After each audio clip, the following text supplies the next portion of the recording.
अकोला जिलाधिकारी कार्यालय के छत्रपति हॉल में जिले की 7 पंचायत समितियों के सभापति पद के लिए ड्रॉ निकाला गया। जिले के 7 में से 5 सीटें महिलाओं के लिए आरक्षित होने से जिला परिषद के साथ ही अब जिला समिति में भी महिला राज होगा। अकोला जिले के अकोट, अकोला, बालापुर, बारशिटाकली, पातुर, तेल्हारा और मूर्तिजापुर की 7 पंचायत समितियों का 2.5 साल का कार्यकाल समाप्त हो गया है। इसलिए अगले 2.5 साल के लिए सभापति और उपसभापति पद के लिए जिलाधिकारी कार्यालय के छत्रपति सभागार में ड्रॉ निकाला गया। इसमें 7 में से 5 पंचायत समिति के सभापति पद अलग अलग प्रवर्ग की महिलाओं के लिए आरक्षित है, जिसमें अनुसूचित जाति, अनुसूचित जनजाति और पिछड़े वर्ग के महिलाओं के लिए 1-1 और सर्वसाधारण प्रवर्ग की महिलाओं के लिए 2 सभापति पद आरक्षित किए गए हैं। शेष 2 पंचायत समितियों में अनुसूचित जाति एवं सर्वसाधारण प्रवर्ग के लिए 1-1 सभापति पद आरक्षित है। इस अवसर पर जिलाधिकारी नीमा अरोड़ा, निवासी उप जिलाधिकारी सदाशिव शेलार, ग्राम पंचायत चुनाव विभाग के प्रमोद चिरसाट सहित राजनीतिक दलों के प्रतिनिधि उपस्थित थे। भारी बारिश से हुए फसल नुकसान का मुआवजा देने की मांग को लेकर अकोला के मूर्तिजापुर तहसील के किसानों ने जिलाधिकारी कार्यालय के सामने अर्धनग्न आंदोलन। शुक्रवार को अकोला जिले के मूर्तिजापुर तहसील के किसानों ने अर्धनग्न आंदोलन किया। पिछले 4 दिनों में मूर्तिजापुर तहसील के राजनापुर, खिनखिनी, माना इलाके में भारी बारिश हुई है, जिससे सोयाबीन की तैयार फसल पूरी बर्बाद हो गई है।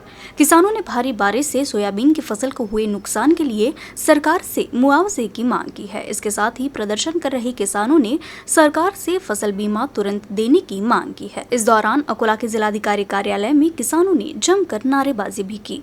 अकोली, धामोली, कारली, कुरुम, माटोळा, वडगाव, चिचखेड या गावाच्या क्षेत्रामध्ये गेल्या 2 दिवसापासून एवढा धोधोदार मुसळधार पाऊस पडला आणि ढगफुटी झाली।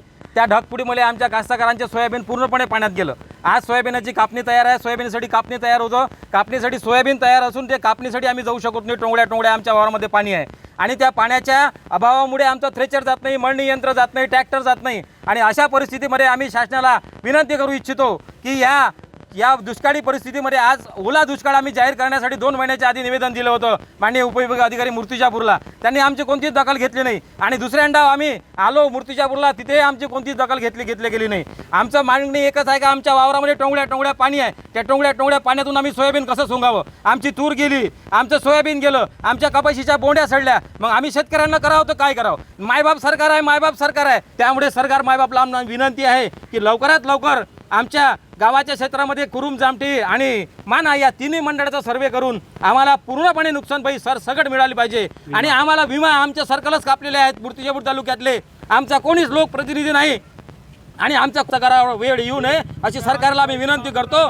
आणि सरकारला एकच विनंती करतो की लवकरात लवकर आमचे नुकसान भरपाई द्यावी आणि 100% विमा द्यावा आणि सरसकट नुकसान भरपाई द्यावी अशी आम्ही सरकारतर्फे मागणी करतो। पातुर तहसील के शेखापुर के एक शराबी पति ने नशे के हालत में कुल्हाड़ी से वार कर अपनी पत्नी को मौत के घाट उतार दिया। पातुर पुलिस ने आरोपी के खिलाफ मामला दर्ज कर उसे गिरफ्तार कर लिया है। पातुर थाना अंतर्गत आने वाले शेखापुर में शराब पीने के बाद पत्नी की कुल्हाड़ी से वार कर निर्मम हत्या की घटना सामने आने के बाद तहसील में हड़कंप मच गया है। आरोपी पति का नाम गोपीचंद चौहान है, तो वही मृतक पत्नी का नाम संगीता गोपीचंद चौहान है। संगीता की शादी 7 साल पहले गोपीचंद चौहान से हुई थी। उनके बीच हमेशा मामूली कारणों से बहस होती रहती थी। गोपीचंद शराब का आदी था और नशे में धुत होकर अपनी पत्नी को पीटता था। पातुर पुलिस ने आरोपी पति को गिरफ्तार कर लिया है और आगे की जांच की जा रही है। खामगांव शहर को पानी की आपूर्ति करने वाले जनुना तालाब में एक व्यक्ति का शव तैरते दिखाई देने से हड़कंप मच गया। पुलिस को इस बात की सूचना मिलते ही पुलिस मौके पर पहुंची और शव को तालाब से निकालकर पोस्टमार्टम के लिए खामगांव के उपजिला अस्पताल भेज दिया। फिलहाल शव की शिनाख्त नहीं हो पाई है। शुक्रवार सुबह बुल्ढाना जिले के खामगांव शहर को पानी की आपूर्ति करने वाले जनुना तालाब में कुछ लोगों को 30 से 35 उम्र के व्यक्ति का शव पानी में तैरता हुआ दिखाई दिया। तत्काल इस बात की जानकारी खामगांव पुलिस को दी गई। पुलिस ने घटनास्थल पर पहुंचकर नागरिकों की मदद से शव को पानी से बाहर निकालकर पोस्टमार्टम के लिए खामगांव अस्पताल भेज दिया। अब तक शव की शिनाख्त नहीं हो पाई है। यह आत्महत्या है या फिर हत्या, इस मामले में पुलिस आगे की जाँच कर रही है। उप मुख्यमंत्री देवेंद्र फडणवीस अकोला के साथ साथ अमरावती के भी पालक मंत्री है। पालक मंत्री ने अमरावती मनपा द्वारा लागू संशोधित कर वृद्धि को स्थगित कर दिया।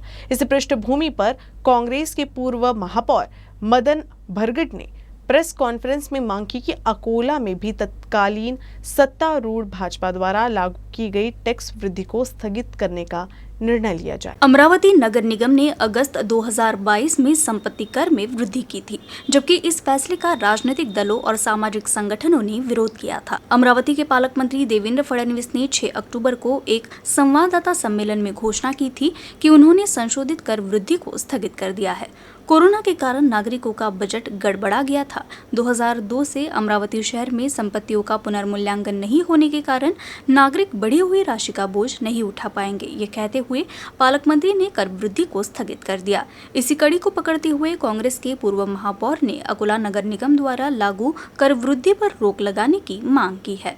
बुल्ढाना जिले में महावितरण की लचर कार्यप्रणाली का एक और मामला सामने आया है। बुल्ढाना जिले के नांदुरा उप विभागांतर्गत गजानन सोलवेक्स कंपनी में चोरी का बिजली इस्तेमाल किया जा रहा है। एक और बकाया बिजली बिल होने पर वसूली के लिए महावितरण के कर्मचारी घरेलू उपभोक्ताओं पर दबाव बना रहे हैं, तो दूसरी ओर बड़ी कंपनी में ही चोरी का बिजली इस्तेमाल किया जा रहा है, लेकिन महावितरण के कर्मचारियों का इस ओर कोई ध्यान नहीं। बिजली वितरण कंपनी का निजीकरण क्यों ना हो? क्या महावितरण की कृपा दृष्टि से बिजली चोरी हो रही है? लाखों रुपए की बिजली चोरी उजागर।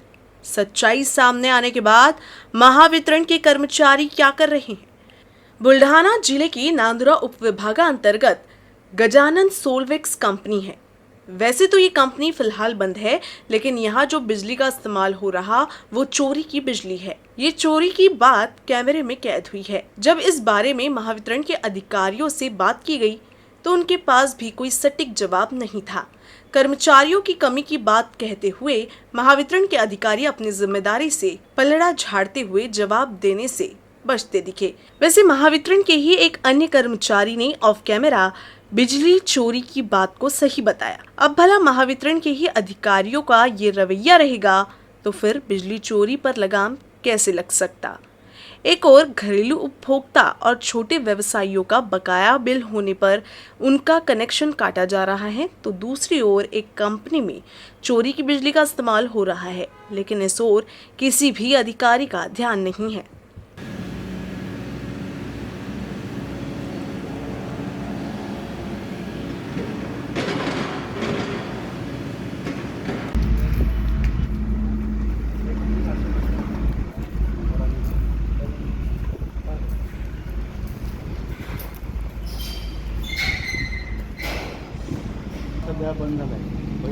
अकोला पुलिस की टीम ने पेट्रोलिंग के दौरान एक घर से घातक शस्त्र बरामद किया है। इस कार्रवाई में पुलिस ने आरोपी को भी गिरफ्तार किया है। अकोला शहर के काली मस्जिद के पास रहने वाले मोहम्मद जावेद के घर पर अवैध तरीके से धाराधार शस्त्र रखे जाने के बारे में पुलिस को गुप्त जानकारी मिली थी। इस जानकारी के आधार पर पुलिस ने पेट्रोलिंग के दौरान आरोपी मोहम्मद जावेद के घर की तलाशी ली तो उसके घर पर शस्त्र मिला। इस मामले में पुलिस ने विविध धाराओं के तहत मामला दर्ज कर आरोपी को गिरफ्तार कर लिया है। दिवाली के सीजन में अचानक हुई बारिश के कारण बच्चों के लिए विशेष रूप से तैयार किए गए मिट्टी के खिलौने भीग चुके हैं।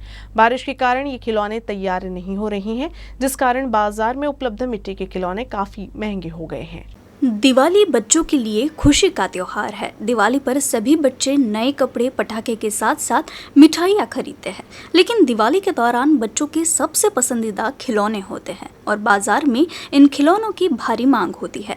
लेकिन इस बार बारिश ने बच्चों की खुशी पर भी पानी फेर दिया है। अचानक हुई बारिश से मिट्टी के खिलौने भीग गए हैं, जबकि बारिश के कारण नए खिलौने भी नहीं बन रहे। पिछले 2 साल से कोरोना संकट के चलते हर जगह पाबंदियां थी। अब जब ये प्रतिबंध हटा दिए गए हैं तो अकोला शहर के बाजार भी गुलजार हो गए हैं।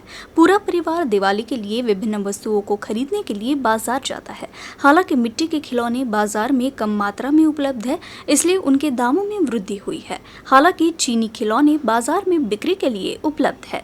परमहंस पुंडलिक महाराज मंदिर के पास मूर्तिजापुर दरियापुर रोड पर बोलेरो और दुपहिया के बीच टक्कर हो गई। इस भीषण हादसे में गंभीर रूप से जख्मी दोपहिया सवार की इलाज के दौरान आकाश लाचुरे अपने दुपहिया से मूर्तिजापुर से दरियापुर जा रहे थे, तभी दरियापुर से मूर्तिजापुर आ रहे बोलेरो पिकअप मालवाहक ने उन्हें टक्कर मार दी। इस हादसे में आकाश गंभीर रूप से जख्मी हुए। घटना की सूचना मिलते ही इमरजेंसी टीम के मुख्य जय गजानन ने तुरंत मौके पर पहुंचकर गंभीर रूप से घायल आकाश को लक्ष्मीबाई उपजिला सामान्य अस्पताल में भर्ती कराया, जहां इलाज के दौरान उनकी मौत हो गई। मूर्तिजापुर पुलिस घटनास्थल का पंचनामा कर आगे की जाँच कर रही है। न्यूज रूम से बस इतना ही। खबरों का सिलसिला यूं ही चलता रहेगा। आप देखते रहिएगा UCN न्यूज अकोला।